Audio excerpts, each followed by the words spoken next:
अच्छा देखो, last time तो हम लोगों ने अभी ये देख लिए थे कि किस टाइप के होते हैं ये प्रिमिटिव और फेस सेंटर्ड और एंड सेंटर्ड। तो इसमें मतलब वही है कि जो क्यूब होता है, इस वाले क्यूब को हम लोग क्रिस्टल बोलते हैं। ठीक है। और ये इसके अंदर पार्टिकल्स होते हैं। जो बॉडी सेंटर्ड वाला होता है, सॉरी, जो प्रिमिटिव वाला होता है, प्रिमिटिव वाले में सारे के सारे पार्टिकल क्यूब के कॉर्नर्स में हो रहे होते हैं। टोटल होते हैं 8 कॉर्नर होते हैं क्यूब के, इसलिए एक क्यूब के 8 पार्टिकल 8 कॉर्नर्स होते हैं, इसलिए उन वाले 8 कॉर्नर्स में टोटल 8 पार्टिकल्स होते हैं प्रिमिटिव में। जो सेंटर्ड में, जो बॉडी सेंटर्ड है, बॉडी सेंटर्ड में क्यूब के बॉडी के जो जो क्रिस्टल होगा, क्रिस्टल के एग्जैक्ट सेंटर पे एक पार्टिकल होगा और बाकी उसके कॉर्नर्स पे होंगे। तो फिर 8 पार्टिकल हो जाएंगे 8 कॉर्नर्स पे, और एक पार्टिकल होगा बॉडी के एग्जैक्ट सेंटर। तो फेस सेंटर्ड होगा, फेस सेंटर्ड में हर फेस के सेंटर में हो रहे होंगे और कॉर्नर्स में होंगे। तो फिर टोटल 8 कॉर्नर्स हैं और 6 फेसेस होते हैं। टोटल 6, तो फिर टोटल 14 इसमें हो जाएंगे। और एंड सेंटर्ड में इसी तरीके टोटल ये 8 पार्टिकल्स हैं कॉर्नर में, और कोई भी दो अपोजिट फेसेस का, तो फिर ये 10 हो जाएंगे पार्टिकल दो ये। अपोजिट। हाँ, ये सब तो पिछली बार का। ठीक है, इसमें कुछ पूछना है क्या? ठीक है, तो आगे करते हैं। अच्छा देखो, देखो एनसीईआरटी में थोड़ा अलग तरीके से दिया है। मतलब मैं थोड़ा अभी आगे का कर रहा हूँ, फिर वो पीछे वाला पोर्शन एनसीईआरटी है वो का बाद में बता दूंगा। ठीक है। अभी मतलब थोड़ा अलग तरीके से चल रहे हैं। देखो, सबसे पहला चीज जो प्रिमिटिव वाला है, देखो अब ये समझ की जरूरत है कि जो पार्टिकल्स होंगे, अब देखो ये जो क्रिस्टल है, क्रिस्टल देखो अब एक्चुअली में ऐसे अरेंज होते हैं। देखो एनसीईआरटी दिख रही है ना अब?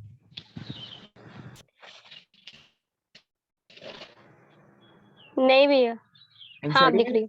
दिख रही है ना? हाँ देखो, तो क्या है, दिख रही है। हम लोग जो एक हम हाँ लोग दिख रही है। हाँ ठीक है, हम लोग एक क्रिस्टल जो हम लोग उन वहां देख रहे हैं कि वो ये एक क्रिस्टल में टोटल, जैसे ये प्रिमिटिव में टोटल 8 हो रहे थे कॉर्नर्स में। वो एक क्रिस्टल यहाँ पे ये इन्होंने ऐसे शो करा, इन्होंने ये इससे शो करा, ये जो है रेड, ये जो रेड बॉक्स है। तो ये एक क्रिस्टल है। तो ऐसे करके टोटल बहुत सारे क्रिस्टल्स हो रहे होते हैं एक पार्टिकल के। तो वो सारे के सारे क्यूब एक के बाजू एक लगे होते हैं। मतलब जैसे कि एक क्यूब ये है, फिर उसके उसके फिर उसके जस्ट नेक्स्ट में एक क्यूब ऐसे होगा, एक क्यूब उसके नीचे होगा, एक क्यूब साइड में होगा, एक क्यूब यहाँ पे ऊपर भी होगा। ठीक है। तो फिर एक क्यूब इस साइड होगा, एक क्यूब ऐसे होगा। तो ऐसे करके ये मतलब तो हर जगह ट्यूब्स इसमें होते हैं। ठीक है। हाँ देखो, तो अब जैसे ये समझ सकते हैं, अब हम लोगों ने बोला था प्रिमिटिव में जो एक पार्टिकल होगा वो क्यूब के कॉर्नर में होगा। मतलब सारे सारे पार्टिकल्स कॉर्नर में होते हैं। अब हम लोग अगर बस अब हम लोग बस एक पार्टिकल को अगर देखें, जैसे कि ये वाला जो है, ठीक है, ये वाला जो पार्टिकल, ये वाला पार्टिकल इस वाले क्यूब के कॉर्नर में है। लेकिन क्या होगा, ये वाला पार्टिकल इस वाले क्यूब के अंदर पूरी तरीके से नहीं हो रहा होगा। ये वाला जो पार्टिकल होगा, देखो ये वाला जो पार्टिकल है, ये वाला पार्टिकल, अरे हाँ, ये वाला पार्टिकल इस वाले क्यूब के अंदर पूरी तरीके से नहीं हो रहा होगा। मतलब ये क्या होगा, अगर हम लोग साइड से देखें तो जैसे ये क्यूब है और ये वाला पार्टिकल इसके इसके कॉर्नर में है, तो इस वाले पार्टिकल का थोड़ा सा ही पोर्शन इस वाले क्यूब के अंदर हो रहा होगा। मतलब इतना सा पोर्शन इस वाले क्यूब के अंदर है, और ये जो है बाकी का पोर्शन ये बाहर हो रहा होगा। और बाकी का पोर्शन असली में यहाँ पे ऊपर एक क्यूब है, एक क्यूब यहाँ पे है, एक क्यूब यहाँ पे है। तो फिर इतना सा पोर्शन इसके अंदर हो रहा होगा, और ये वाला बाकी का पोर्शन बाकी के क्यूब्स में आ रहा होगा। अब जैसे कि ये वाला जो पार्टिकल है, ये जो है कॉर्नर वाला पार्टिकल का थोड़ा सा पार्ट इस वाले क्यूब के अंदर होगा, थोड़ा सा पार्ट पीछे वाले क्यूब के अंदर होगा, थोड़ा सा मतलब देखो इसको नंबरिंग कर देते हैं। देखो ये है फर्स्ट क्यूब, ये एक मिनट, ये है क्यूब नंबर 1। ठीक है, ये है सेकंड क्यूब, ये है थर्ड क्यूब, ये है फोर्थ क्यूब, ये है फिफ्थ, ये सिक्स, ये सेवेंथ, और एक जो बिल्कुल पीछे हो रहा होगा ये एट। ठीक है। तो फिर यहाँ पे टोटल इन लोगों ने टोटल 8 क्यूब्स दिखाए। तो ये वाला पार्टिकल जो होगा, ये वाला पार्टिकल का थोड़ा सा पोर्शन क्यूब नंबर 1 के अंदर होगा, थोड़ा सा पोर्शन पीछे वाला क्यूब नंबर 2 में होगा, थोड़ा सा पीछे वाला 3 में होगा, आगे का पोर्शन फोर्थ में होगा, फिफ्थ सिक्स सेवेंथ एट। तो ऐसे करके तो एक जो कॉर्नर का पार्टिकल होता है, एक कॉर्नर का पार्टिकल टोटल 8 क्यूब्स में कॉमन होता है। ये वाली चीज समझ आ रही है क्या? क्योंकि एक पार्टिकल जो होगा वो पूरा का पूरा एक क्यूब के अंदर नहीं होगा, वो उसका थोड़ा सा पोर्शन अंदर होगा, थोड़ा सा पोर्शन बाहर हो रहा होगा। हाँ। ठीक है। तो अब ये वाला जो पार्टिकल है, ये वाला particle in total 8 cubes, cube बोलो चाहो उसको क्रिस्टल बोलो, तो ये वाला पार्टिकल टोटल यूनिट क्रिस्टल में सेल। यूनिट सेल बोलो, तो ये वाला इन टोटल ये 8 में कॉमन हो रहा होगा। तो अब क्या है, अगर ये एक पार्टिकल टोटल 8 में कॉमन है, और ये क्या हम लोग देखो, हम लोग जब पढ़ाई करते हैं तो हम लोग पढ़ाई में इसको बिल्कुल ही गोल मानते हैं, ठीक है।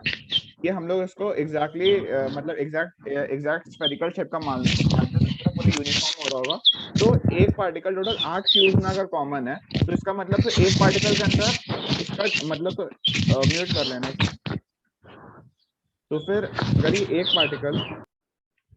पार्टिकल टोटल 8 क्यूब्स में कॉमन है, तो इसका मतलब कि एक क्यूब के अंदर इस वाले सर्किल, इसको स्फीयर बोले पार्टिकल, तो इस वाले पार्टिकल का टोटल 1/8 हिस्सा अंदर हो रहा होगा, क्योंकि एक पार्टिकल टोटल 8 क्यूब्स में कॉमन है।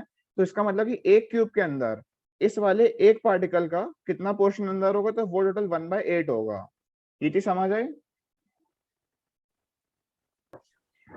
हाँ भैया। हाँ भैया। अच्छा हाँ ठीक है। अच्छा देखो, हाँ देखो वो हो गई, तो अब इसके बारे में हम लोग आगे पढ़ते हैं। देखो तो अब यहाँ से जो मेन जो न्यूमेरिकल्स जो आते हैं, मेनली न्यूमेरिकल्स ही आते हैं सॉलिड सेट से। तो अब जो मेन न्यूमेरिकल्स आते हैं, अब उनके लिए हम लोग थोड़ा देखो आगे करते हैं। देखो तो अब उसके लिए सबसे पहले थोड़े अलग अलग थोड़े से टर्म्स डिफाइन करे जाते हैं। उनमें देखो पहला होता है, देखो पहला टर्म होता है पैकिंग फ्रैक्शन। पहला टर्म होता है पैकिंग फ्रैक्शन, ठीक है। पैकिंग फ्रैक्शन को, अरे क्या हो रहा है,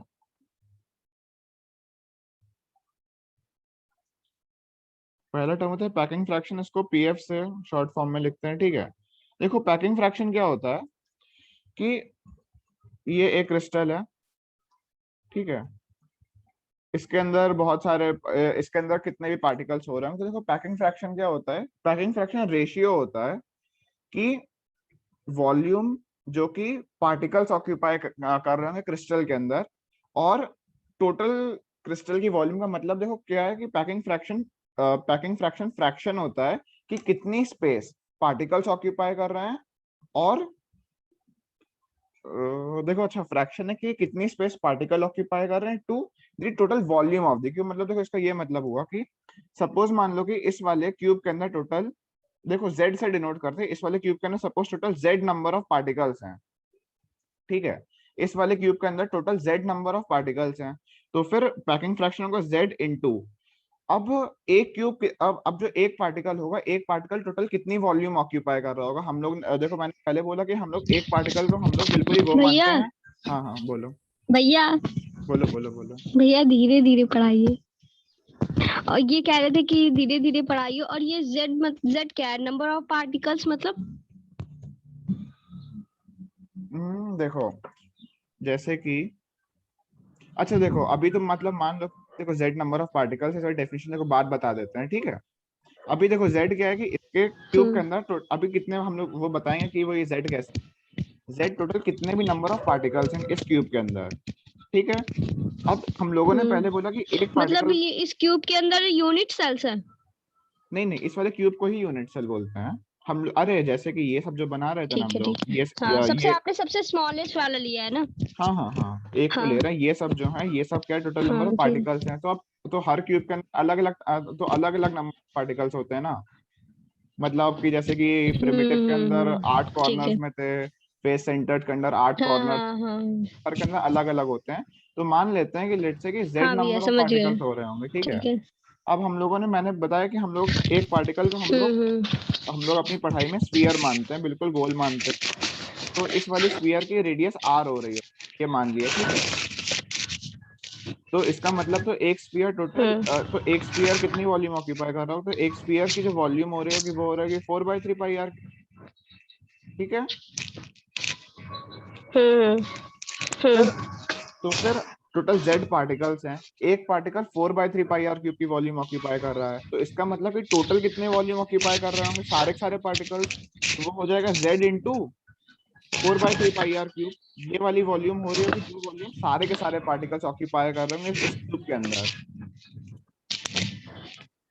ठीक है। हम्म अच्छा, और जो पैकिंग फ्रैक्शन की जो जो डेफिनेशन होती है, वो डेफिनेशन होती है कि सारे के सारे पार्टिकल्स कितनी वॉल्यूम ऑक्यूपाई कर रहे हैं डिवाइडेड बाय इस वाले टोटल क्यूब की कितनी वॉल्यूम हो रही होगी। हम लोग इसको एक क्यूब मानते हैं और क्यूब की लेट से की साइड लेंथ ए हो रही होगी। ठीक है, जो क्यूब हम लोग जो जो ये क्रिस्टल लैटिस यूनिट सेल जो भी बोल लो, जो ये भी माना हम लोगों ने, तो उसकी साइड लेंथ ए हो रही होगी।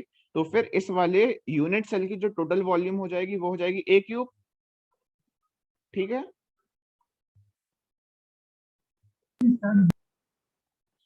ठीक है ना ये। ओके।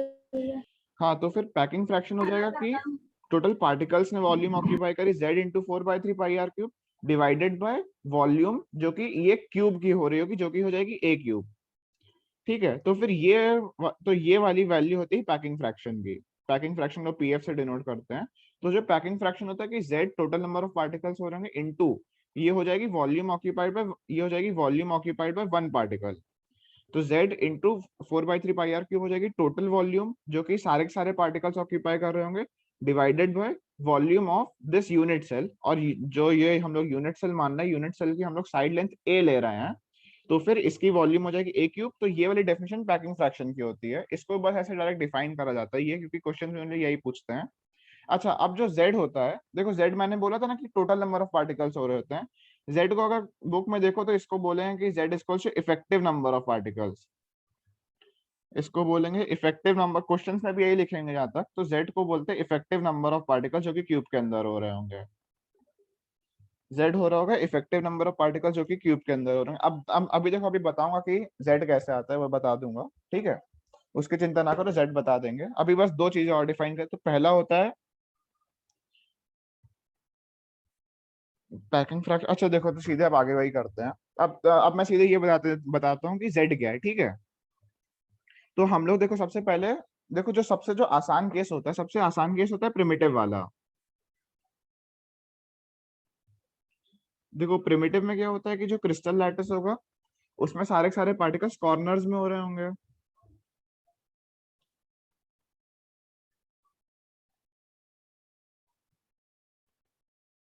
देखो ये है,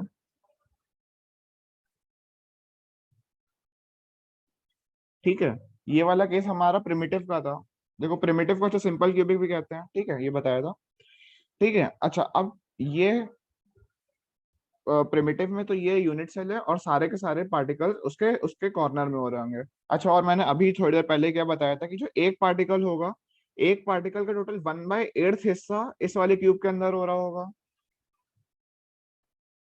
ठीक है ना, ये एक पार्टिकल का टोटल 1/8 हिस्सा इस वाले क्यूब के अंदर हो रहा होगा। इस वाले क्यूब में टोटल है, ठीक है ना, मैंने बताया था ना कि जो एक पार्टिकल कॉर्नर में होता है उसका 1/8 हिस्सा इस वाले क्यूब के अंदर हो रहा होगा। टोटल नंबर ऑफ पार्टिकल्स 8 हैं। तो अब तो ठीक है, अब जो z होता है, z क्या होता है इफेक्टिव नंबर ऑफ पार्ट। तो जो z होता है कि effective number of part. z क्या है कि इस वाले क्यूब के अंदर टोटल कितने पार्टिकल्स हो रहे हैं। जो एक पार्टिकल जो ये जो है, जो एक पार्टिकल जो कि कॉर्नर में है, इसका तो बस 1/8 हिस्सा ही अंदर है। तो फिर 1/8 हिस्सा इस वाले पार्टिकल का अंदर होगा, प्लस 1/8 हिस्सा इस वाले पार्टिकल के अंदर होगा, इसका भी 1/8, इसका भी 1/8, 1/8, 1/8, 1/8, तो फिर टोटल 1/8 टोटल 8 बार ऐड हो जाएगा। मतलब टोटल कितना पार्टिकल का हिस्सा इस वाले क्यूब के अंदर होता है, वो वाली वैल्यू z होती है। कि सारे की टोटल जितने ही पार्टिकल्स हैं, उन वाले पार्टिकल से सारे के सारे हिस्सा अगर मिला दे जो कि इस वाले क्यूब के अंदर होगा, उसको z बोलते हैं। तो फिर एक क्यूब का हिस्सा 1/8 था, जो एक पार्टिकल जो कि कॉर्नर पे था, वो उसका उसका टोटल 1/8 हिस्सा इस वाले क्यूब के अंदर था। ऐसे ही करके हर पार्टिकल जो कि कॉर्नर पे होगा उसका 1/8 हिस्सा इस वाले क्यूब के अंदर हो रहा होगा। तो क्योंकि अब हर पार्टिकल का 1/8 हिस्सा अंदर है, टोटल है 8 पार्टिकल्स, तो फिर इसको सीधे सीधे कह सकते हैं। तो फिर z की वैल्यू हो जाएगी 1/8 इंटू 8 भी कह सकते हैं डायरेक्ट, और इसकी वैल्यू 1 आ जाएगी। ठीक है, अब इसमें बताओ, इसमें क्या, इसमें कुछ पूछना हो तो पूछो, क्योंकि अब मेन मतलब बस यही रहता है इसमें।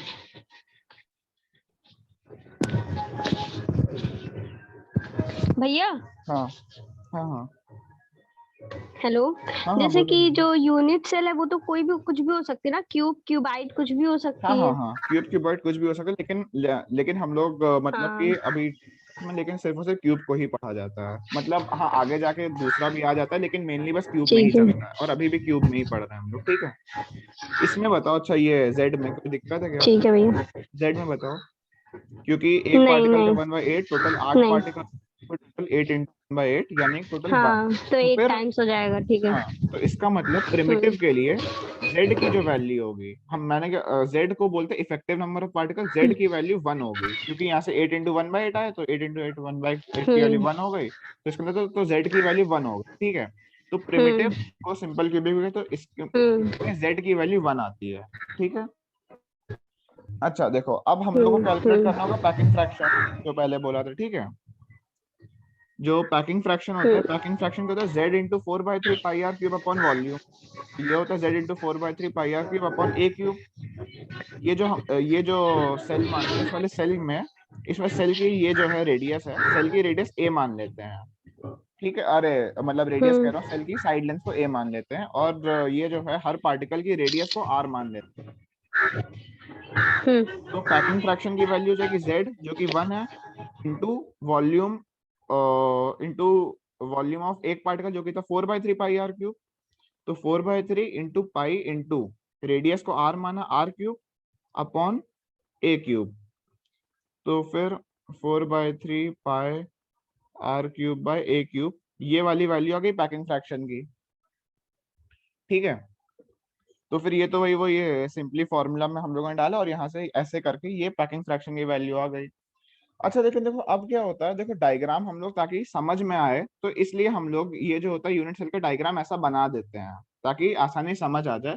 लेकिन असली में ऐसा नहीं हो रहा होता। अगर हम लोग ये जो है, अगर ये जो है टॉप फेस जो है इस वाले क्यूब का, ये जो है टॉप फेस है, अगर इस वाले क्यूब के अगर हम लोग टॉप फेस को देखें, तो फिर देखो टॉप फेस हम लोग को देखने में कुछ ऐसा दिख रहा होगा कि यहाँ पे ऐसा होगा, और यहाँ पे टोटल 4 पार्टिकल्स हो रहे होंगे, ठीक है।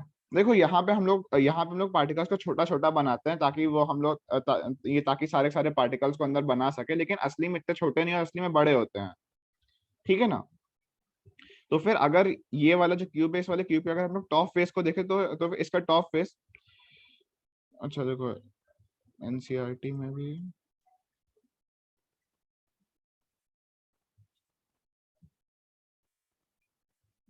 हम्म,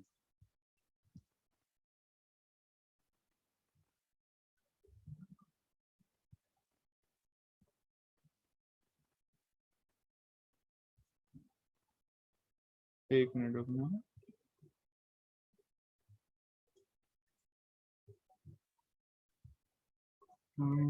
इंग्लिश वाली लगा लीजिए। हाँ उसमें, अरे बस उसमें दिक्कत है, उसमें बस ये तो डायग्राम दिखाना है, उससे फर्क नहीं पड़ेगा कुछ।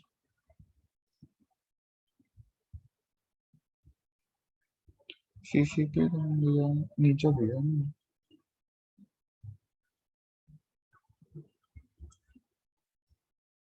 हाँ देखो, जैसे देखो एनसीईआरटी में भी ऊपर इन लोगों ने डायग्राम में सबसे पहले यहाँ पे भी पहले यहाँ पे पार्टिकल्स को छोटा छोटा ही दिखाया है, कि यहाँ पे ये जो है मतलब ये हर पार्टिकल को छोटा छोटा दिखाया है, ताकि ये लोग ताकि सारे सारे पार्टिकल्स को बना सकें। लेकिन असली में पार्टिकल इतने छोटे नहीं होते, असली में बड़े होते हैं। तो फिर अब जब सॉल्व करते हैं हम लोग, तो फिर देखो अब जैसे ये जो है, जो अब ये एक फेस हो रहा होगा, जो एक फेस होगा, तो उसमें उसमें अब एक्चुअली में पार्टिकल्स कुछ इस टाइप के हो रहे हैं, कि ये पहला है, ये वाला दूसरा है, ये वाला तीसरा है, और ये वाला चौथा है। तो फिर ये वाले सारे सारे एक फेस वाले हो रहे हैं, तो इन्हीं को मैंने देखो अलग से, अगर सिर्फ और सिर्फ बस एक फेस को बनाऊं क्यूब के, तो फिर वो वाला जो एक फेस होगा, तो वो वाला एक फेस कुछ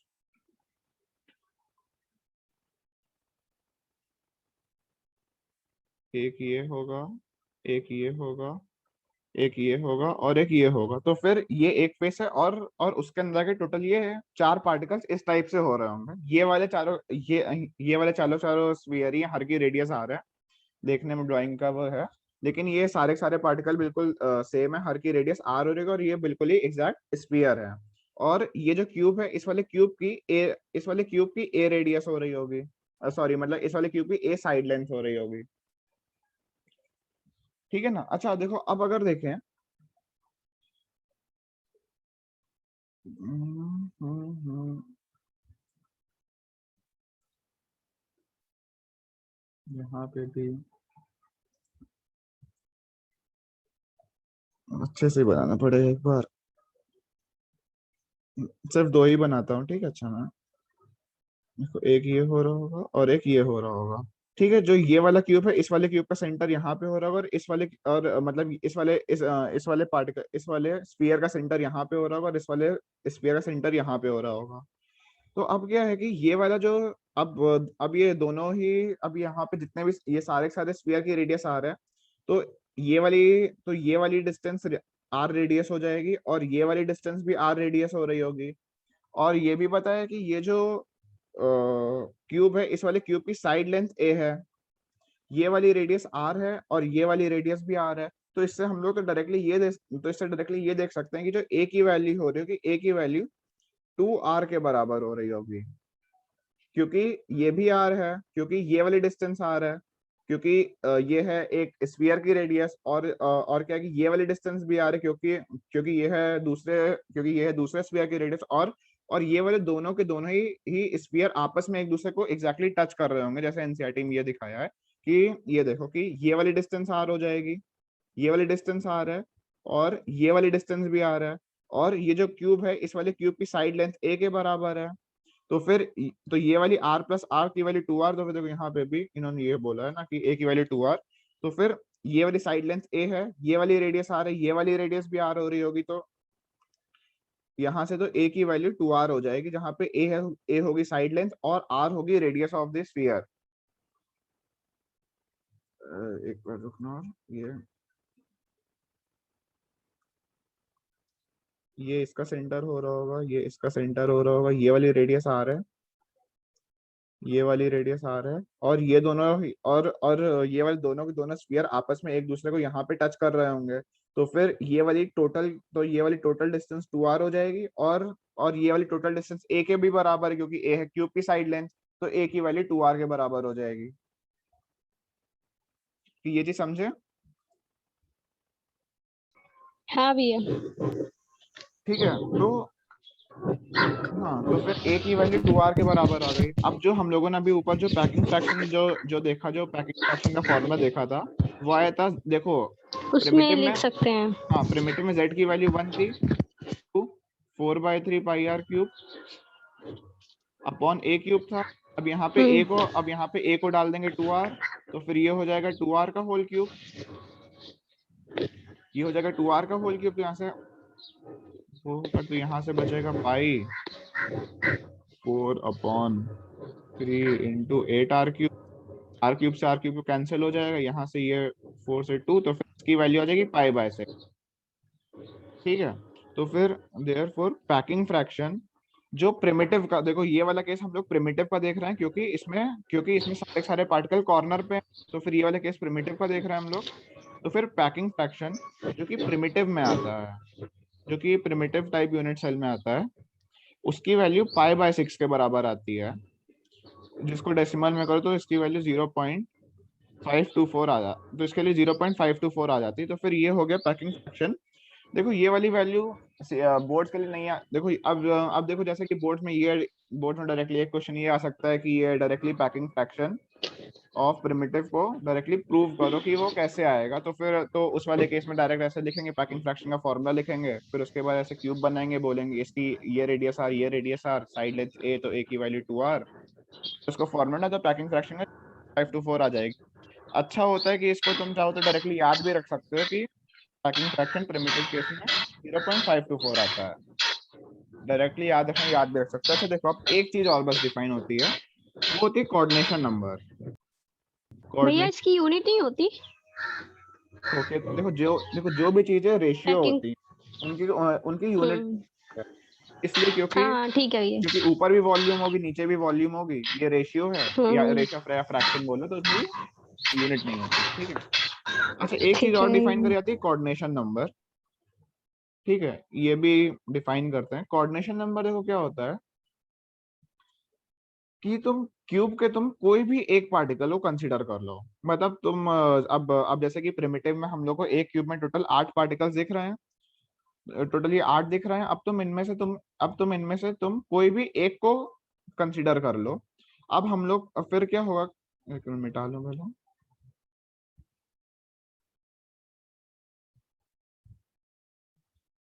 हाँ, अब टोटल ये 8 पार्टिकल्स हैं इस वाले क्यूब में।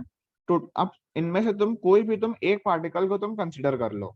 अब क्या होगा कि उस वाले पार्टिकल से हम लोग दूसरे पार्टिकल की डिस्टेंस देखेंगे, कि उस वाले पार्टिकल के सेंटर से दूसरे वाले पार्टिकल की सेंटर की डिस्टेंस देखेंगे, और हर डिस्टेंस को नापेंगे कि एक पार्टिकल इस वाले दूसरे की इस वाले पार्टिकल से बाकी ये जो है बाकी जितने ही पार्टिकल्स हैं उनकी डिस्टेंस क्या है, हम लोग ऐसे करके नापेंगे। अब उन वाले डिस्टेंसेस में जो भी सबसे छोटी डिस्टेंस होगी, उस वाले डिस्टेंस में जो भी सबसे छोटी डिस्टेंस होगी, तो हम लोग वो देखेंगे कि मतलब देखो क्या है, देख ऐसा ऐसा समझो कि सपोज ये मानो कि सपोज कि ऊपर वाले, एक मिनट ऊपर वाले दिखा देता हूँ।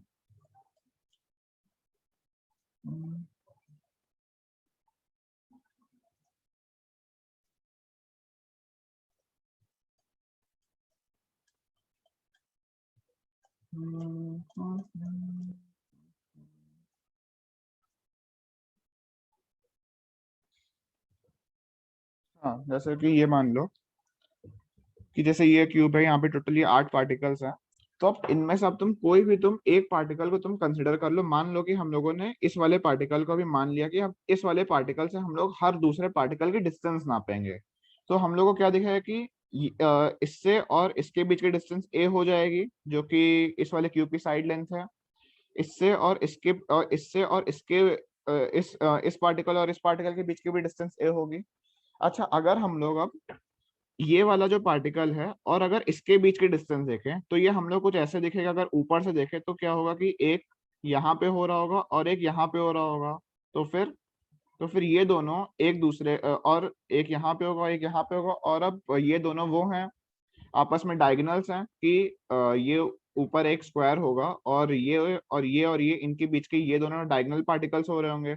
और अगर क्यूब की साइड लेंथ ए होती है तो फिर डायगोनल की वैल्यू a√2 आती है। ठीक है ना?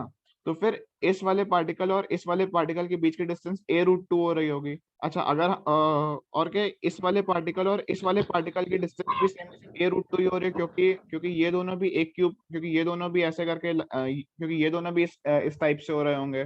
तो फिर ये दोनों भी सेम वही हो जाएंगे, डायगोनल हो जाए, तो इनके बीच की भी डिस्टेंस a√2 हो जाएगी। ठीक है ये?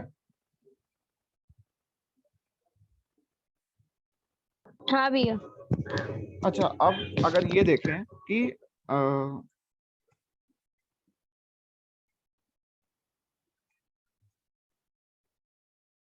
हम्म,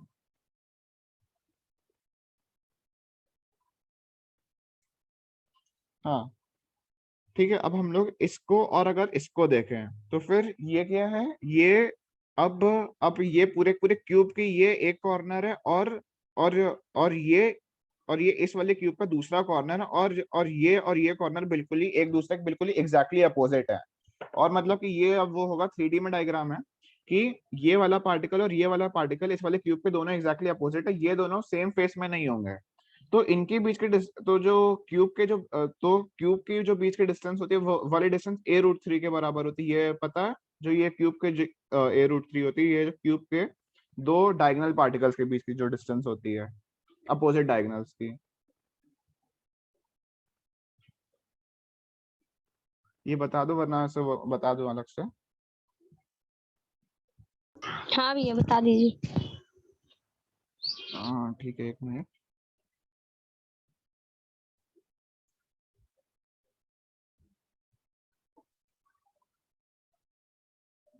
ठीक है, तो ये क्यूब है, और हम लोग इसको इसको और हम लोग को इनके बीच की डिस्टेंस बतानी है।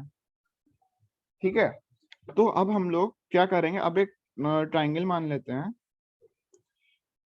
ठीक है, हम लोग को इसके और इसके बीच की डिस्टेंस बतानी है, ये ए है, ये बी है, इनके और इनके बीच की डिस्टेंस बताना है। एक ट्राइंगल मान लेते हैं कि यहाँ पे हम लोगों ने एक और पार्टिकल माना जो कि सी हो जाएगा। तो अब एक ये ट्राइंगल बन गया कि ये और ये एक ट्राइंगल बन गया एबीसी। ठीक है, अच्छा, अब यहाँ पे बी और सी के बीच की क्या डिस्टेंस हो रही होगी, ये बता सकते हो? जो बी और सी के बीच की क्या डिस्टेंस होगी अगर इसके भी हाँ भैया ये, a√2। हाँ ये a√2 a√2। होगी। ये ए है, तो फिर ये वाला ट्राइंगल तो बन ये जाएगा। a√3। ये ए है, ठीक ये है भैया समझ a√2, गए। ये 90 डिग्री, तो पाइथागोरस थ्योरम से ये ए स्क्वायर प्लस 2a² हो जाएगा, तो इसकी वैल्यू a√3 आ जाएगी। ठीक है, तो फिर एक क्यूब के जो ये अपोजिट डायगोनल पार्टिकल्स के बीच की डिस्टेंस a√3 आती है। ठीक है, हाँ तो अब तो देखो कोऑर्डिनेशन नंबर में क्या होगा, तो हम लोगों ने देखो इस वाले इसमें क्या करा कि हम लोगों ने हम्म,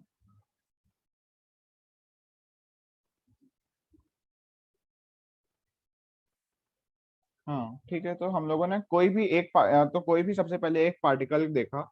मैंने बोला कि लेट से ये वाला पार्टिकल माना, अब इस वाले पार्टिकल से हर दूसरे पार्टिकल के बीच की डिस्टेंस को मेजर करा।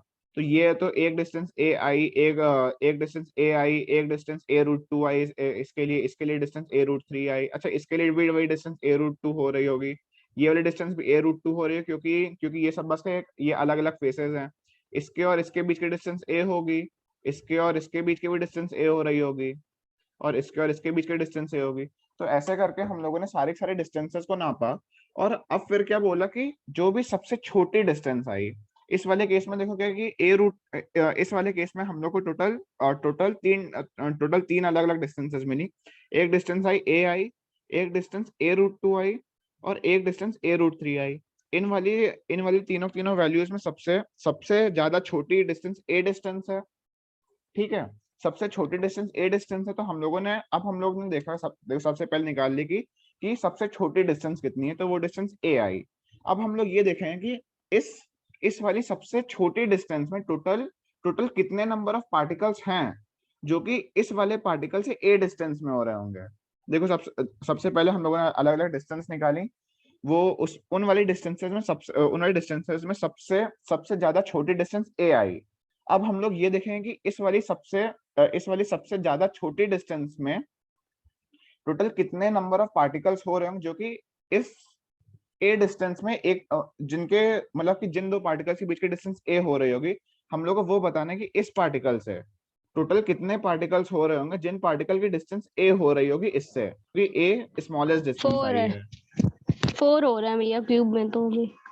4 कैसे हो रहा है बताओ? 1 2 3। रुको पहले मिटा देता हूँ, रुको यहाँ नीचे देख लो। हाँ देखो इसको भी, मतलब देखो इसको इसको मतलब ये वैसे तो ये क्यूब नहीं है, रेक्टेंगल है, लेकिन क्यूब ही मान लो। ठीक है, हम लोगों ने सपोज इसमें तुम कोई भी पार्टिकल सबसे पहले ले सकते हो। सपोज इसको लिया, ठीक है, तो इससे एक तो इसकी डिस्टेंस ए हो रही होगी। ठीक है, इसकी भी डिस्टेंस ए हो रही होगी, ये 2 हो गए। इसकी भी डिस्टेंस ए हो रही होगी, 3 हो गए, और इसकी भी डिस्टेंस, तो फिर ये 4 होगा, और तुमने ये वाले 4 बोले ना। ठीक है, देखो अब क्या है, देखो इस वाले, देखो ये तुम्हारा सही है कि यहाँ पे 4 होते हैं, लेकिन क्या होता है देखो, जो कोऑर्डिनेशन नंबर बोलते हैं वो सिर्फ एक क्यूब के लिए नहीं बोलते हैं। हम लोग जब कोऑर्डिनेशन, देखो तुमने बिल्कुल सही बोला, वो नहीं है। ठीक है, जो कोऑर्डिनेशन नंबर होता है, कोऑर्डिनेशन नंबर एक्चुअली में सारे मतलब देखो वैसे बता देता हूँ उस वाले डायग्राम से। देखो इतना तो अभी मतलब देखो समझने के लिए इतना ही था। अब क्या होता है कि अब क्या बोलते हैं कि कोऑर्डिनेशन नंबर टोटल इस वाले डायग्राम में टोटल निकाला जाता है जहाँ पे टोटल 8 क्यूब्स हो रहे होते ठीक हैं। है, ठीक है, जहाँ पे टोटल 8 क्यूब हो 8 रहे ही होते हैं। होंगे क्या भैया? देखो नहीं नहीं मतलब देखो, एक हाँ पार्टिकल हाँ, में जरूरी तो नहीं है 8 हो। नहीं देखो होने को तो बहुत सारे होते हैं, लेकिन लेकिन हम लोग सबसे छोटी डिस्टेंस मतलब देखो वैसे बता दे, रुक जाओ बता रहा हूँ मैं, वो मिल जाए।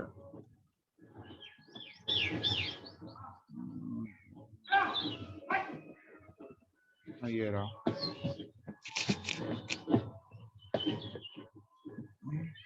अच्छा इसमें वो बनाया नहीं है ना, चलो देखता हूँ। हाँ हाँ ठीक है, देखो अब जैसे कि ये वाला हम लोगों ने एक पार्टिकल यहाँ पे हो रहा होगा, एक पार्टिकल यहाँ पे होगा। अरे ये बन क्यों नहीं रहा? एक यहाँ पे हो रहा होगा पार्टिकल। अब की और इसके बीच की डिस्टेंस ए है, इसकी और इसके बीच की भी डिस्टेंस ए होगी, इसकी और इसके बीच की भी डिस्टेंस ए होगी। ये 3 हो गए ना, ये 3 हुए ना। और उधर वाला भी है एक हाँ पीछे हाँ वाला, हाँ हाँ, एक पीछे वाला, 1 इसके मिनट रुको। जस्ट।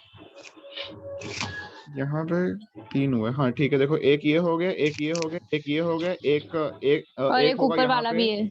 एक यहाँ होगा, और ऐसे ही एक ये भी तो हो रहा होगा ना, हाँ ये भी हो रहा होगा ना।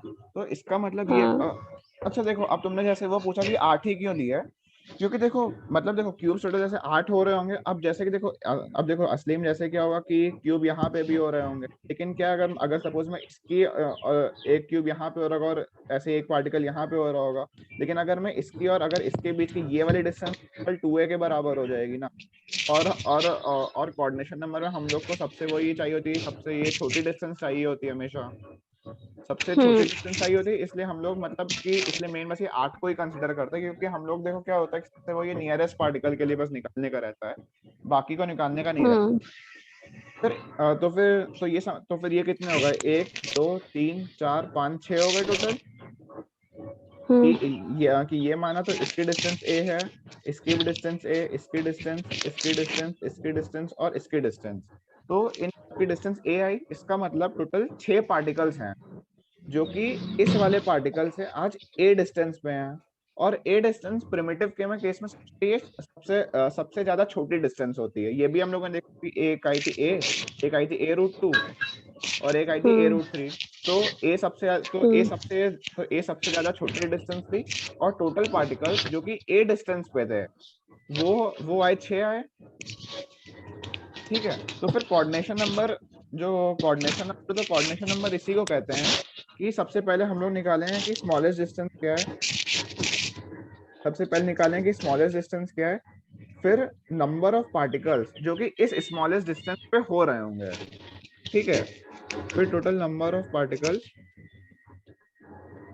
जो कि आज इस वाली स्मॉलेस्ट डिस्टेंस में हो रहे होंगे को कोऑर्डिनेशन नंबर बोल देते हैं। तो फिर प्रिमिटिव केस में टोटल कोऑर्डिनेशन कितना होगा?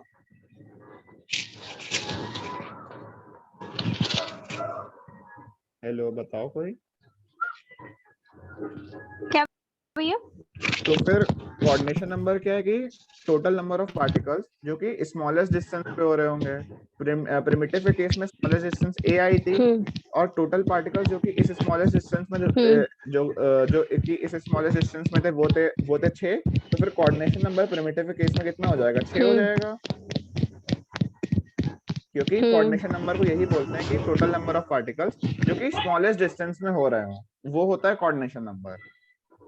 ये डायरेक्ट डेफिनेशन है कि टोटल पार्टिकल जो कि स्मॉलेस्ट डिस्टेंस वो हो जाए कोऑर्डिनेशन नंबर, कोऑर्डिनेशन नंबर तो प्रिमिटिव केस में 6 हो जाएगा। ठीक है, ये समझ गए ना?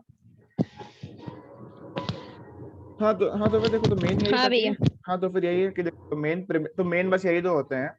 मतलब पूरे सॉलिड सेट में बस ये दो ही चीजें मेन पूछी जाती हैं कि मतलब कि पैकिंग फ्रैक्शन कितना हो रहा होगा और कोऑर्डिनेशन नंबर कितना हो रहा होगा, और कभी कभार ये पूछ लेते हैं कि इन वाले दो पार्टिकल्स के बीच की डिस्टेंस कितनी हो रही होगी। तो हम लोग देख ले कि इसके और इसके बीच की डिस्टेंस a√3 होती है, इसके और इसके बीच की डिस्टेंस a होती है, और यहाँ पे अगर कोई है तो इनका इनके बीच की डिस्टेंस a√2 हो जाएगी। ठीक है ना, ये हम लोग देख लिया। तो फिर प्रिमिटिव का केस तो हो गया हम लोग। ठीक है, तो जो जो प्रिमिटिव होता है कि जिसमें सारे पार्टिकल्स हर के कॉर्नर में होते हैं, तो प्रिमिटिव का तो हो गया केस। अब एक केस और एक दूसरा कर लेते हैं। जो हम लोग सबसे पहले पढ़ा था प्रिमिटिव, फिर उसके बाद पढ़ा था हम लोगों ने सेंटर्ड वाले। ठीक है, सेंटर्ड दो तरीके के थे, एक था बॉडी सेंटर्ड और एक था फेस सेंटर्ड। ठीक है, अभी बॉडी सेंटर्ड करते हैं हम लोग। ठीक है,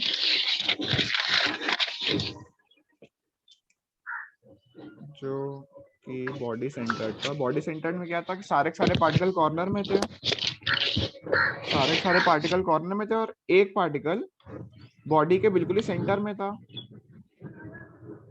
याद है ना? हाँ भैया। अब इसका मिल जाए डायग्राम तो अच्छा है डायरेक्ट।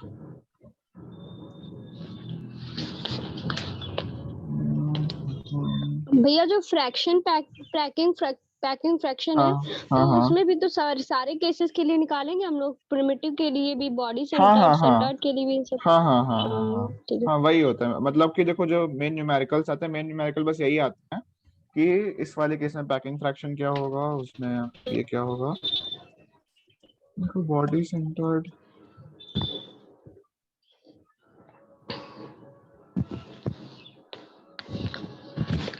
हाँ जैसे देखो ये जो है, ये बॉडी सेंटर्ड बताया कि टोटल ये 8 पार्टिकल, ये पहला, ये दूसरा, तीसरा, चौथा, पांचवा, छठवां 7वां और ये 8वां। ठीक है, और फिर क्या है, ये वाला जो है, ये वाला बॉडी के ये वाला पार्टिकल सेंटर में है। हाँ, इस वाले क्यूब के बिल्कुल ही सेंटर में है, और ये वाला हो जाएगा 9th हम्म पार्टिकल हम लोग का। ठीक है, टोटल हो गए 8, हम्म टोटल हो गए कॉर्नर्स के, और 9th पार्टिकल बॉडी के बिल्कुल सेंटर में हो रहा होगा। तो सबसे पहले वही होगा, सबसे पहले हम लोग निकालेंगे कि z कितना हो रहा होगा, यानी इफेक्टिव नंबर ऑफ पार्टिकल्स कितने हो रहे हैं क्यूब के अंदर। ठीक है,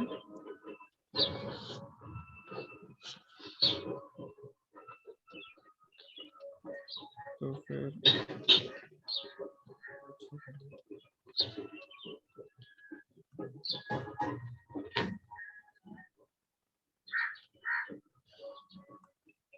एक, 2, 3, 4, 5, 6, 7, 8, ये टोटल ये 8 हो गए, और एक पार्टिकल होगा जो कि बॉडी के बिल्कुल ही सेंटर में हो रहा होगा। अब क्या है कि जितने भी पार्टिकल कॉर्नर में होते हैं, तो हर पार्टिकल का 1/8 हिस्सा अंदर आता है। फिर से वही जो जो सबसे पहले बताया था कि हर पार्टिकल का 1/8 हम्म हिस्सा अंदर हो रहा होगा। ठीक है, हर पार्टिकल हम्म का 1/8 हिस्सा अंदर हो रहा होगा, जो कि होगा कॉर्नर का। और क्या, तो पार्टिकल बॉडी के बिल्कुल ही सेंटर में है।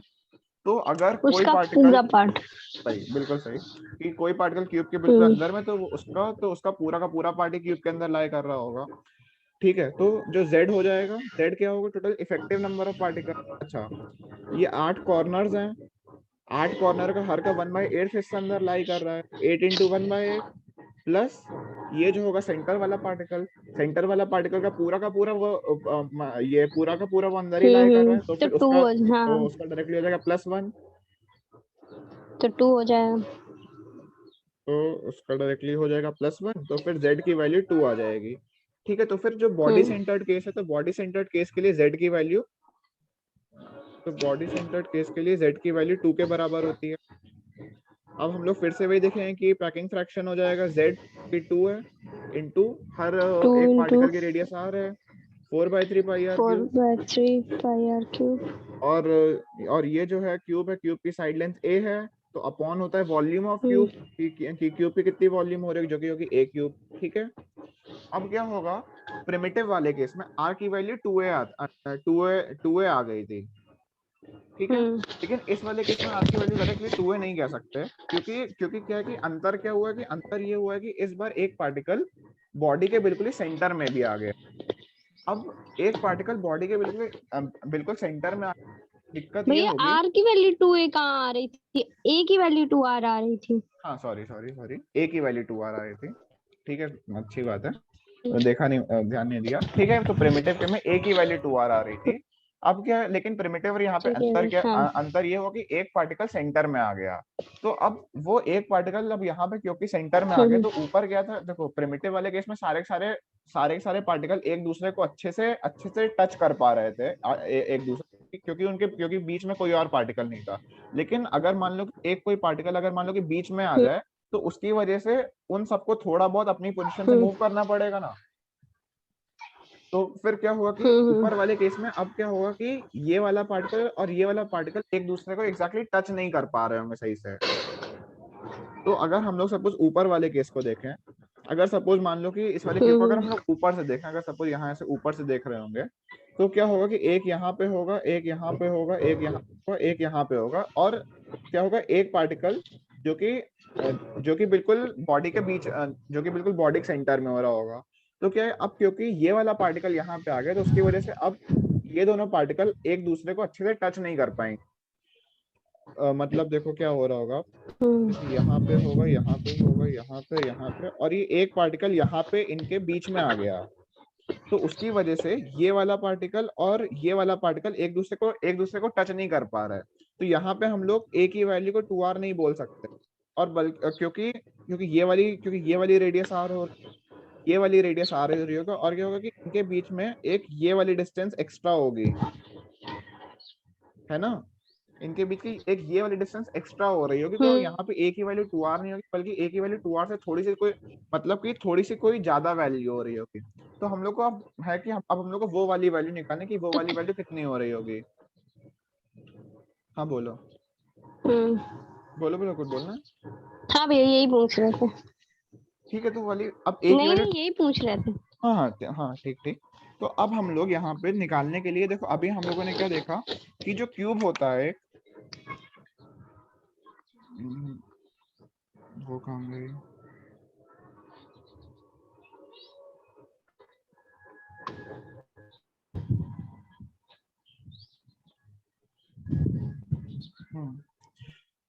ठीक है। देखो जो अब तो देखा था वो, देखो अब एक ये एक, तो अब आज ये एक, अच्छा इन लोगों ने इससे करा है, ठीक है ठीक है। देखो ये एक कॉर्नर का पार्टिकल है, ये वाला पार्टिकल एक ये है, कॉर्नर वाला है, और क्या है कि ये वाला पार्टिकल भी कॉर्नर वाला है।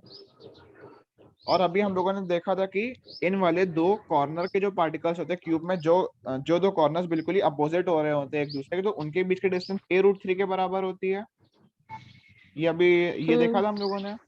अब इस वाले केस में क्या होगा, देखो ये वाला है बॉडी का बिल्कुल ही सेंटर वाला क्यूब, ये जो है सी वाला है, बिल्कुल ये है बिल्कुल सेंटर, ये ए वाला क्यूब कॉर्नर का है। और क्या है कि ये वाला जो क्यूब है एफ, और क्या है कि जो एफ वाला पार्टिकल, ये है पीछे वाला कॉर्नर है, और ये ए है आगे वाला कॉर्नर है।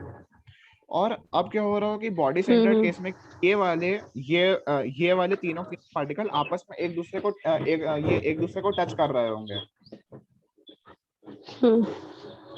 तो ये वाली डिस्टेंस होगी r, तो ये वाली वैल्यू होगी r के बराबर। ये है इस वाले क्यूब का सेंटर, ये होगी r, ये भी होगी r, और ये वाली डिस्टेंस होगी r, ठीक है ना। और क्या होगा कि ये वाले तीनों पार्टिकल आपस में एक दूसरे को टच कर रहे होंगे। तो इस वाले केस में टोटल 4r, तो इस वाले केस में r plus r plus r plus r, 4r की वैल्यू a√3 के वैल्यू बराबर होगी। क्योंकि a√3 क्या था कि a√3 इस वाले क्यूब की ये वाली टोटल डिस्टेंस थी। समझ गए। तो 4r की वैल्यू a√3 हो जाए तो r की वैल्यू a√3/4 हो जाएगी।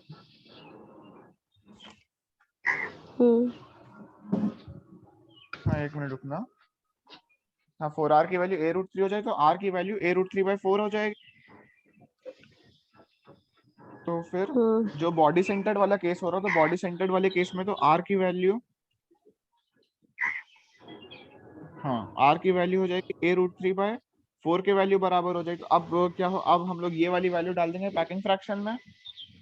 पैकिंग फ्रैक्शन में क्या था, z की वैल्यू 2 थी बॉडी सेंटर्ड केस में, इंटू 4/3 पाई क्यूब, r क्यूब टोटल इसका क्यूब हो जाएगा, तो a³ इंटू 3√3/4 क्यूब, और अपॉन में क्यूब की वॉल्यूम जो कि हो जाएगी a³, a³ से a³ कैंसिल हो जाएगा, एक बार 4 से 4 कैंसिल होगा, तो ये वाली वैल्यू कितनी होगी, √3 upon, sorry, pi times of √3/16 है ना। हाँ पाई टाइम्स ऑफ √3/16 वैल्यू हो जाएगी इस वाले केस में पैकिंग फ्रैक्शन, और इसकी वैल्यू 0.68 की वैल्यू बराबर आती है। इसको याद रखना, याद रख सकते हो चाहो तो कि कितनी होती है, लेकिन मेन मतलब बस यही होता है कि ये कैलकुलेट करना आना चाहिए कि फिर वो जितनी वैल्यू आ जाए।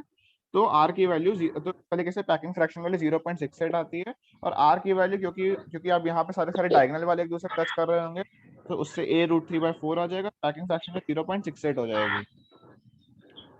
ठीक है, ये समझ गए। भैया। अच्छा एक मिनट और,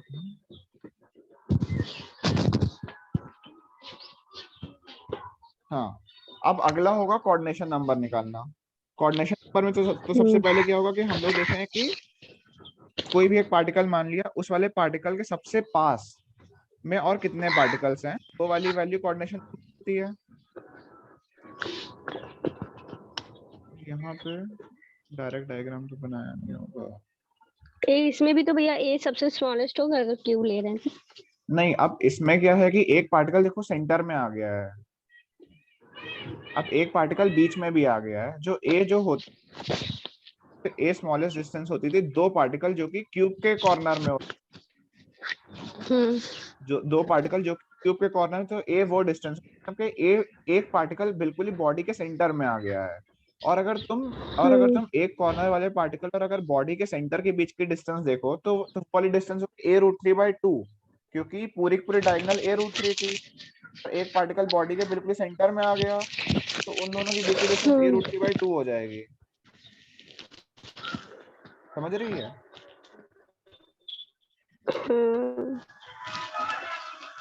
और मतलब देखो, और जो ए रूट 3/2 की वैल्यू ए से छोटी होगी, ग्राम मिल जाए तो अच्छा है।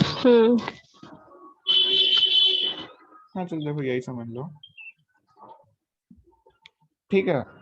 तो इस वाले पार्टिकल देख रहे हैं, ये एक पार्टिकल है।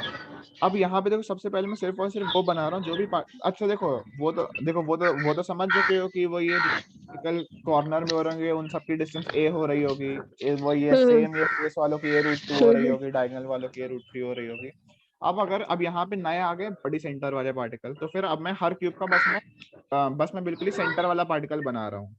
तो फिर ये इस वाले क्यूब का सेंटर वाला पार्टिकल है, इसका सेंटर वाला पार्टिकल जो है पीछे वाले क्यूब का यहाँ कहीं हो रहा होगा, इस पीछे वाले क्यूब का इसमें हो रहा होगा, इसमें यहाँ, और इसमें यहाँ पीछे वाले क्यूब का। अब अगर बस ये कर अब बस ये जो है पहला वाला क्यूब, अगर बस इसको देखें, इधर वाले में भी तो भैया 2 होंगे भैया, इधर साइड में नीचे। कहाँ? मतलब यहाँ पे? नहीं नहीं, ये सेंटर यहाँ, इसका भी तो सेंटर। नहीं, बॉडी के सेंटर में ना, फेस के सेंटर में थोड़ी है, मतलब हर क्यूब के बिल्कुल बीच में है। हाँ तो मतलब यहाँ पे तुम्हें 2 होने चाहिए एक ना। यहाँ, अच्छा यहाँ कह रही हो ना, मतलब एक यहाँ कहीं हो रहा होगा। हाँ वो ठीक है, मेरी गलती थी, एक यहाँ कहीं हो रहा होगा जैसे, ठीक है। अभी अच्छा देखो, इसको भी मिटा रहा हूँ, वहां पे है लेकिन वो डायग्राम में दिक्कत होगी, वो पीछे भी एक है। अच्छा अब ये वाला जो क्यूब है, जो हम लोग को जो क्यूब सबसे आगे दिख रहा है, उस वाले क्यूब को देख रहा है, ठीक है। तो एक पार्टिकल ये इस कॉर्नर में, एक पार्टिकल इस वाले क्यूब के सेंटर में होगा, और एक पार्टिकल यहाँ कहीं पे हो रहा होगा, ठीक है। हाँ। अब क्या है कि अच्छा, अगर सपोज यहाँ और यहाँ वाले पार्टिकल के बीच की डिस्टेंस ए थी, और प्रिमिटिव में ये वाली डिस्टेंस सबसे ये छोटी डिस्टेंस, केस में क्या होगा कि देखो, अब एक डिस्टेंस ये वाली जो डिस्टेंस हो रही होगी, एक डिस्टेंस ये वाली डिस्टेंस हो रही होगी, ये वाली जो पूरी की पूरी, अगर हम अगर अगर ये और ये हैं क्यूब के दो अपोजिट डायगोनल्स हैं, जिनके बीच की डिस्टेंस आती है ए रूट 3, इसके और इसके बीच की डिस्टेंस ए रूट 3 होती है, मतलब कि इसके और इसके बीच की डिस्टेंस ए रूट 3 आती थी। अब क्या है कि एक पार्टिकल यहाँ पे, अब और ये वाला पार्टिकल इस वाले डायगोनल के बिल्कुल ही बीच में, तो फिर इन दोनों के बीच की डिस्टेंस हो जाएगी ए रूट 3/2। ये समझे? तो अब ये जो है बॉडी सेंटर वाला पार्टिकल और ये जो है कॉर्नर वाले पार्टिकल के बीच की डिस्टेंस हो जाएगी ए रूट 3/2, और ए रूट 3/2 की वैल्यू ए से छोटी होती है, क्योंकि ए इंटू रूट 3 की वैल्यू होती है 1.732 टाइम्स अपॉन 2, तो इसकी वैल्यू ए से छोटी हो जाएगी। तो इस वाले केस में ये सबसे ज्यादा छोटी डिस्टेंस ए रूट 3/2 हो जाएगी, ठीक है। अब हम लोग को देखना है इस ए रूट 3/2 डिस्टेंस टोटल कितने पार्टिकल्स होंगे ए रूट 3/2 डिस्टेंस में हो रहे होंगे। तो फिर हर तो अब हर एक 4 क्यूब होंगे का, भैया। नहीं 8 होंगे। हाँ 8 होंगे। 8 इसलिए क्योंकि हर एक क्यूब का जो भी बॉडी सेंटर हो रहा होगा, ये मिटा दूं तो अच्छा रहेगा। हाँ, अब जो हर एक क्यूब का जो भी बॉडी सेंटर हो रहा होगा, तो वो वाला डिस्टेंस, तो वो अच्छा हाँ, अब यहाँ पे भी एक बना लो। तो अब क्या है कि अब इन दोनों के बीच की डिस्टेंस ए रूट 3/2 है, इसके भी ए रूट 3/2 हो जाएगी। यहाँ पे ये जो है पीछे वाला क्यूब है, पीछे वाले क्यूब की भी ए रूट 3/2, ये भी ए रूट 3/2, यहाँ पे पीछे वाले, तो यहाँ पे अभी हर के बीच की डिस्टेंस ए रूट 3/2 हो जाएगी। टोटल होंगे 8 क्यूब होंगे। अब अब ये हर अब ये इन हर एक 8 क्यूब का जो बॉडी सेंटर में जो पार्टिकल हो रहा हो, और उसकी और कॉर्नर वाले पार्टिकल के बीच की डिस्टेंस ए रूट 3/2 हो रही हो, तो फिर सबसे छोटी डिस्टेंस आई ए रूट 3/2, और टोटल 8 पार्टिकल्स हो गए जो कि ए रूट 3/2 डिस्टेंस में हो रहे हैं। और वो 8 कौन से हैं कि हर एक क्यूब के जो बॉडी सेंटर वाला पार्टिकल है, वो वाला पार्टिकल ए रूट 3/2 डिस्टेंस का कॉर्नर से। तो कोऑर्डिनेशन नंबर की वैल्यू केस में, मतलब कोऑर्डिनेशन में क्या था कि टोटल कितने पार्टिकल्स होंगे, तो वो टोटल 8 पार्टिकल्स हो जाएंगे। और अगर कोई पूछे कि इन वाले जो 8 पार्टिकल्स के बीच के डिस्टेंस क्या हो रही होगी, तो वो डिस्टेंस ए रूट 3/2 हो जाएगी, ठीक है ना? ये हाँ तो फिर आज का हो गया कि तो फिर मतलब बस यही था कि जो ये प्रिमिटिव वाला था, पैकिंग फ्रैक्शन प्रिमिटिव वाले में ए की वैल्यू 2r आ जाती थी, जो z जो कि इफेक्टिव नंबर ऑफ पार्टिकल्स होता है 8 इंटू 1/8 जो कि 1 होता था। बॉडी सेंटर के केस में क्या हो जाएगा कि यहाँ पे जो z हो जाएगा वो 8 इंटू 1/8 प्लस एक पार्टिकल सेंटर में, तो 8 इंटू 1/8 प्लस 1 हो जाएगा जो कि 2 हो जाएगा। और यहाँ पे जो रेडियस की और यहाँ पे जो r की वैल्यू होगी, r की वैल्यू यहाँ पे डायगोनल की यहाँ पे कि ये वाली वैल्यू हो जाएगी 2r प्लस r, तो फिर 2r प्लस r जो कि हो जाएगा 4r, और ये वाली डिस्टेंस होती है a√3, तो 4r की वैल्यू हो जाएगी a√3, तो r की वैल्यू a√3 है, फिर उससे पैकिंग फ्रैक्शन आ जाएगा और कोऑर्डिनेशन 8 आ जाता है इस वाले केस में। ठीक ठीक है है, भैया। तो आज के लिए यही, इसको ही बस एक बार फिर से देख लेना पैकिंग फ्रैक्शन। अब इसको अगली वेडनेसडे होगी अब। रिकॉर्डिंग हो गई। हाँ हाँ, अब हाँ हो गई है, अगली वेडनेसडे को होगी क्लास। ठीक है, ठीक है भैया।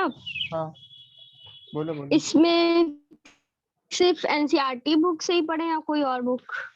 सिर्फ एनसीईआरटी कर लो, काफी रहता है। और फिर क्या, अब फिर क्या होता है कि देखो जो बाकी बुक्स होती है, बाकी बुक्स एग्जाम के समय क्वेश्चंस करने के लिए होती हैं। अभी तो बस ये थ्योरी के लिए तो बस यही काफी रहता है, थ्योरी के लिए और पढ़ने की जरूरत नहीं है वैसे। और वरना देखो अगर हाँ सपोज, मतलब क्वेश्चंस के लिए ही बता दीजिए कोई बुक। अच्छा अभी क्वेश्चंस के लिए देखो, क्वेश्चंस एक्चुअली मेन तभी, अभी देखो अभी शुरू नहीं है, मैं कल परसों बता दूं जो अगली क्लास होगी। ठीक है, ठीक क्वेश्चन है भैया। है। और अगर और जैसे देखो इसमें से जो सॉलिड स्टेट होता है काफी ज्यादा मतलब वो होता है इमेजिनेशन वाला रहता है, तो अगर अगर अगर यूट्यूब से भी अगर देख सको सॉलिड हम्म स्टेट का, तो उसमें यूट्यूब में लोग काफी मतलब वो लोग हम्म काफी अच्छा एनिमेशन से भी समझा देते हैं चीजों को। और हाँ मेन यही रहता है, और इसमें ज्यादा तो है नहीं। ठीक है, तो मैं अभी वो ठीक है भैया। तो उसके लिए बाद में बता दूंगा, वो क्वेश्चंस के लिए, थ्योरी ठीक के है लिए भैया। एनसीईआरटी काफी रहती है। ठीक है ठीक है। ठीक है, अच्छा डाउट हो तो कुछ पूछ लेना तुम लोग। ठीक है भैया, हो गया। ठीक है, अच्छा चलो, तो ठीक, एंड थैंक यू कर रहे भैया। हैं। हाँ बाय। बाय।